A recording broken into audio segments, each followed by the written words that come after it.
और उसके बाद वो जंगल एक बार फिर से सुमन की चीखों से गूंज उठा।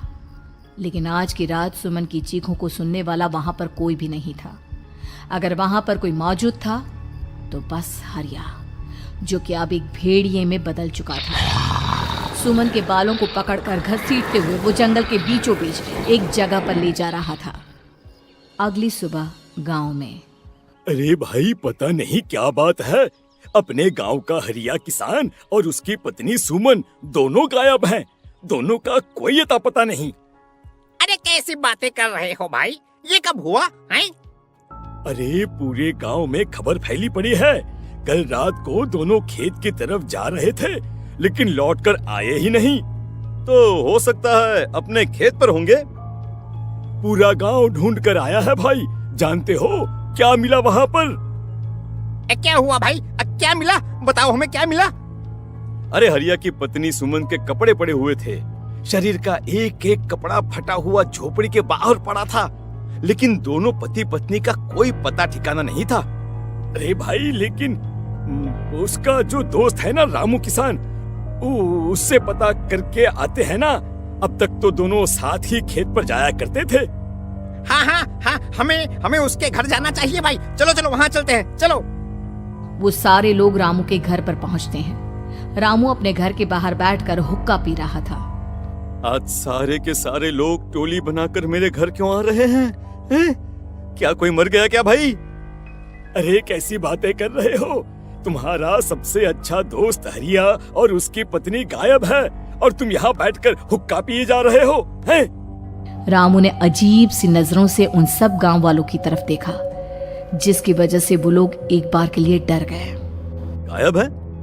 अरे गायब नहीं है, मुक्ति मिल गई है। उन दोनों को मुक्ति मिली है। इस दुनिया में आकर हर इंसान पाप करता है और उसे उसके पापों के लिए मुक्ति मिलना बहुत जरूरी है। अरे ये कैसी बहकी बहकी बातें कर रहे हो भाई हैं? और इसका चेहरा अजीब सा क्यों लग रहा है? लगता है दोस्त के मरने का गम बैठ गया है। पागल हो गया है शायद ये पागल। ये बात सुनते ही रामू चीख कर जोर से चिल्लाते हुए कहता है, पागल मैं नहीं हूँ, पागल तुम सब हो। और ये शैतानी जंगल अब तुम में से किसी को नहीं छोड़ने वाला, सबको खा जाएगा। याद रखना मेरी बात। शैतानी जंगल? कैसा शैतानी जंगल? लगता है रामू पागल हो चुका है। हमें यहाँ से चलना चाहिए भाई। चलो चलो चलो। तभी रामू की पत्नी बाहर आती है। नहीं, आप लोग इनकी बात का बुरा मत मानिए। 2 दिन पहले हरिया के साथ खेत पर गए थे। जब से वहाँ से आए हैं तब से ऐसी ही बातें कर रहे हैं। भगवान जाने ऐसा क्या देख लिया उन्होंने, खेत में कुछ भी बड़बड़ाते रहते हैं। लेकिन गांव के लोगों ने कमला की कोई बात नहीं सुनी और वो सब वहां से चले गए। रात अब धीरे धीरे ढलने लगी थी। तभी अचानक किसी ने धीमी सी आवाज में रामू को पुकारा। रामू, आ जाओ, मैं तुम्हारा इंतजार कर रहा हूँ। और सुनो, अपनी पत्नी को साथ लेकर आना, नहीं तो काम अधूरा रह जाएगा। ये आवाज सुनते ही रामू के चेहरे पर शैतानी मुस्कुराहट आ जाती है। वो धीमे कदमों से अपने घर के अंदर आता है। क्या हुआ? तबीयत ठीक है ना अब आपकी? मैं तुझे अपने साथ खेत पर ले जाने आया हूँ, चल। मैं तुम्हारे साथ कहीं नहीं जाने वाली। मुन्ना गहरी नींद में सो रहा है और उसे अकेला छोड़कर मैं तुम्हारे साथ खेत पर नहीं आ सकती। वैसे भी तुम्हारे उन खेतों में भगवान जाने कौन सा राक्षस घूम रहा है, मुझे तो डर लगता है। रामू गुस्से में दांत पीसता अपनी झोपड़ी से बाहर आ जाता है और कमला गहरी नींद में अपने बच्चे के साथ सो जाती है। तभी अचानक रात को रामू की झोपड़ी के ऊपर एक साया वही गाना गुनगुनाते हुए घूमने लगता है जो हरिया के मोबाइल में बजा करता था।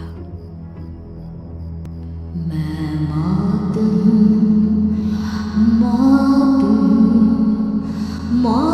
जो बसरी है चारों ओर, जो आएगी कहीं से भी निगल जाएगी सबको। मैं मौत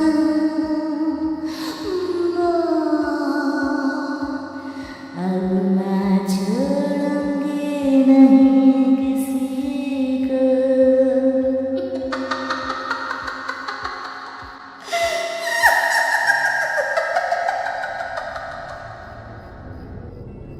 ये आवाज सुनकर रामू की पत्नी कमला की आंख खुलती है और वो देखती है कि उसका मुन्ना अपनी जगह से गायब था।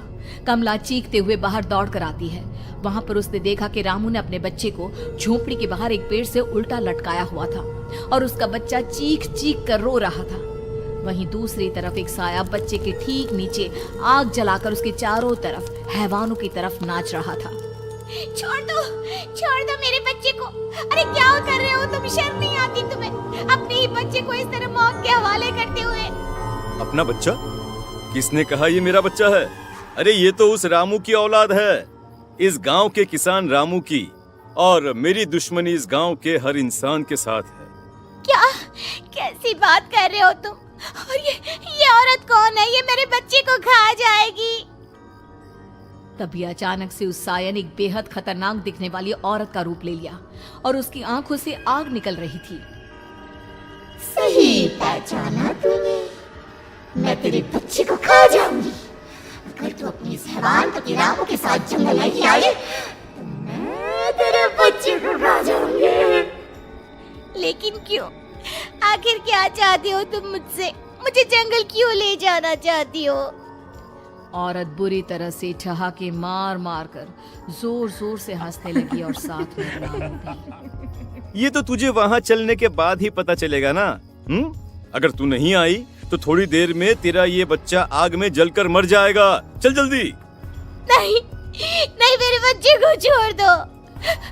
तुम जहाँ कहोगे मैं तुम्हारे साथ चलने के लिए तैयार हूँ। और उसके बाद उस बच्चे को झोपड़ी में लिटाकर आगे आगे वो साया चल रहा था और उसके पीछे पीछे रामू अपनी पत्नी के बाल पकड़कर उसे घसीटते हुए जंगल की तरफ ले गया। जंगल में जाने के बाद, कितनी खूबसूरत हो तुम। आज की रात बस तुम और मैं एक दूसरे के साथ रहेंगे। मुझे तुमसे बहुत डर लग रहा है। तुम्हें क्या हो गया है? तुम तो बिल्कुल ठीक थे। वो होगा जो हमारे बीच होना चाहिए। तो आओ आओ, अपने आप को मेरे हवाले कर दो। कमला ने डर की वजह से अपनी दोनों आंखें कसकर बंद कर ली थी। रामू ने बुरी तरह से चीख कर कमला से कहा, आंखें खोलो अपनी और मेरी तरफ देखो। कमला ने जैसे ही अपनी आंखें खोली उसने देखा कि रामू एक खतरनाक खूनी हैवान में बदल चुका था। कौन हो तुम? जाने दो मुझे। क्या चाहते हो मुझसे? वही जो एक आदमी एक औरत से चाहता है।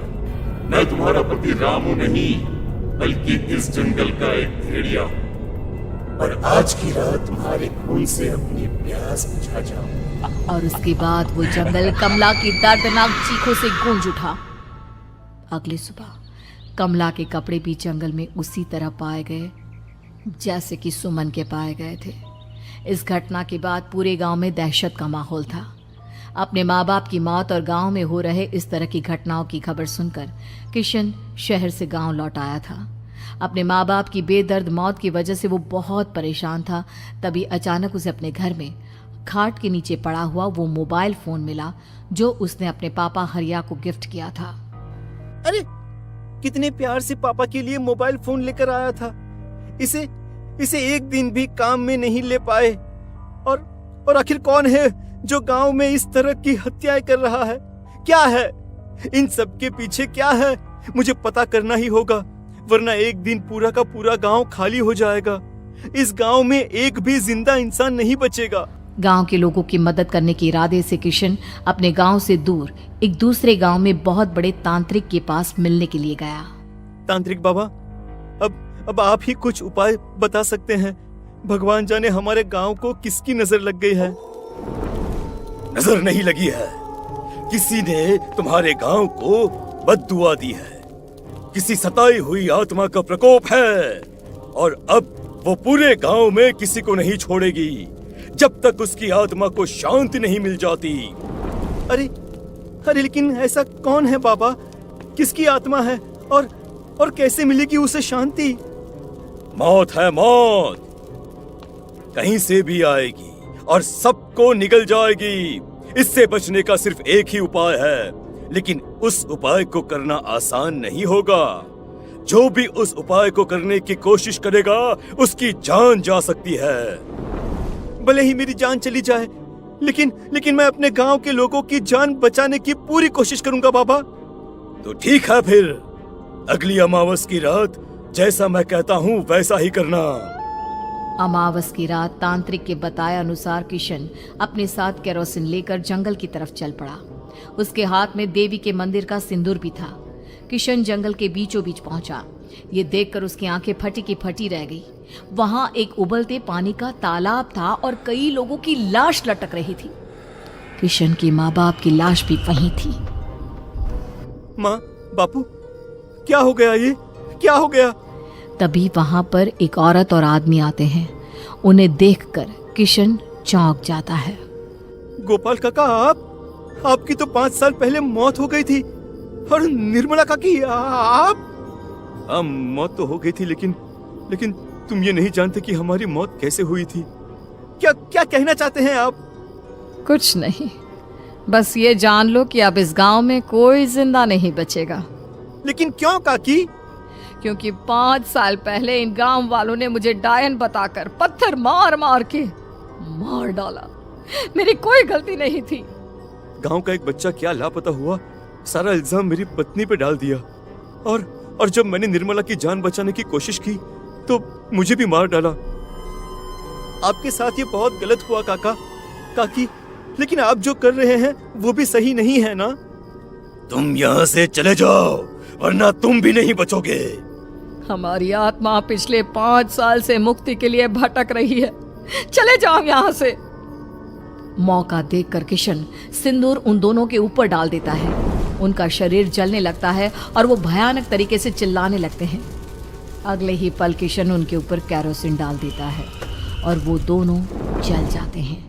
किशन अपने माँ बाप और दूसरी लाशों का अंतिम संस्कार करवाता है और अपने घर लौट आता है।